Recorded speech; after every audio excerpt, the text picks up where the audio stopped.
right now, you are living through a quiet crisis and you probably don't even realize it. Every single app on your phone, every notification, and every video game was meticulously engineered by data scientists to do one thing: steal your attention. We are completely hooked on instant gratification. If we have to wait in line for 30 seconds, we pull out our phones. If a video isn't fast paced, we swipe away. In the self improvement space, people call this dopamine addiction. And the popular fix right now is a dopamine detox, where you lock away your phone, stare at a wall, and try to reset your brain based on sheer willpower. But here's what the self help gurus aren't telling you: you can't cure a spiritual problem with a lifestyle hack.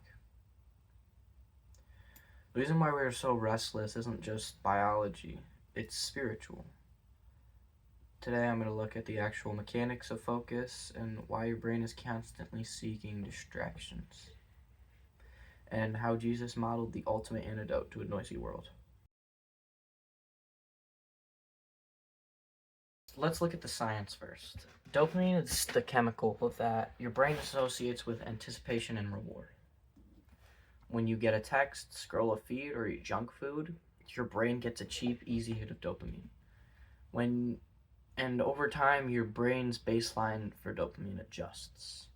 Everyday life starts to feel like boring because it can't compete with the constant digital noise of scrolling and social media. But the spiritual consequences, God rarely speaks in a headline, social media post, a text, or a trending topic.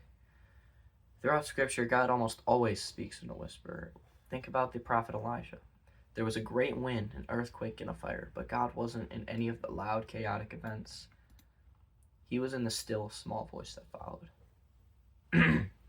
When your brain is constantly flooded with cheap dopamine, you lose the literal capacity to sit in stillness. And when you lose stillness, you lose the ability to hear God's guidance. Your lack of focus isn't hurting your productivity or your career. It's putting a barrier between you and your creator. Self-improvement tells you to detox to get more work done. I'm telling you to detox so you can actually hear your path.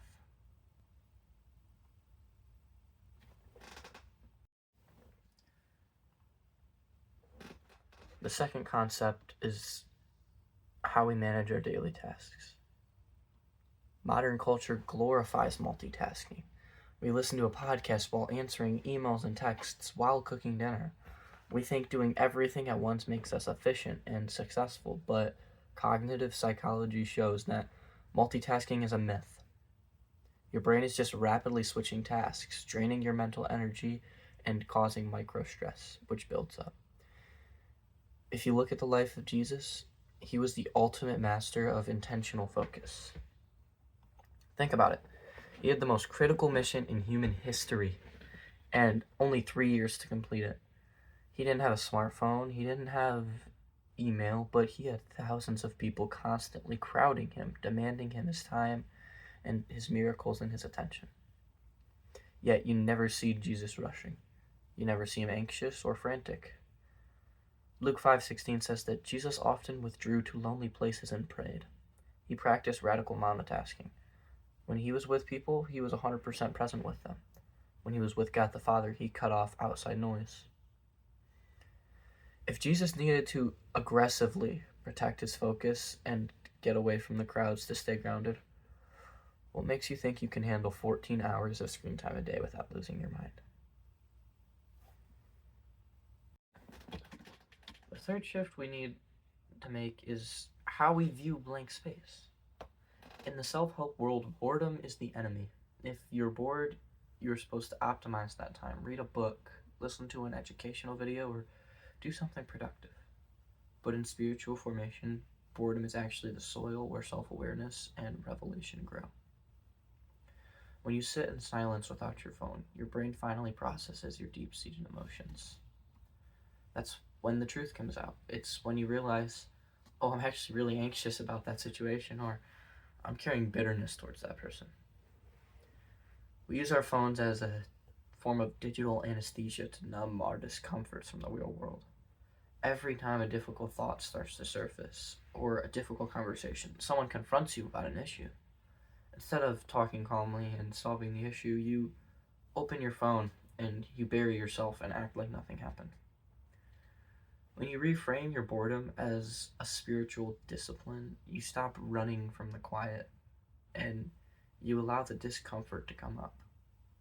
And instead of numbing it with a screen, you bring it to Jesus.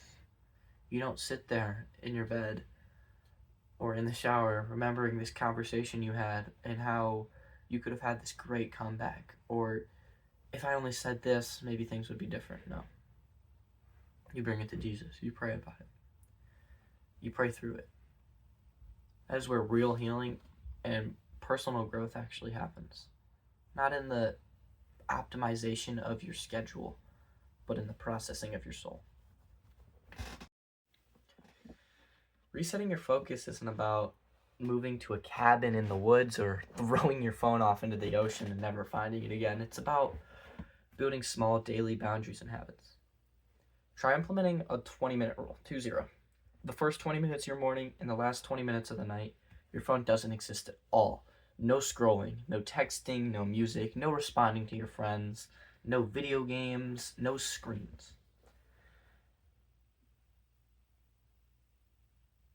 Use that morning block to sit quietly, read a chapter of scripture, and talk to God. Prepare for your day. Ask for blessings. And you can use that evening block to let your mind wind down naturally. And not using screens for these last 20 minutes will produce melatonin, increase your sleep quality, make you less anxious just because of your sleep going up. And watch how quickly your focus returns, your anxiety drops, and your clarity increases.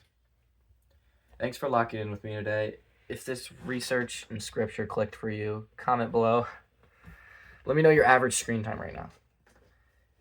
Hit the sub to join the channel, and I'll catch you in the next video. Keep growing, keep trusting, and take care. Peace.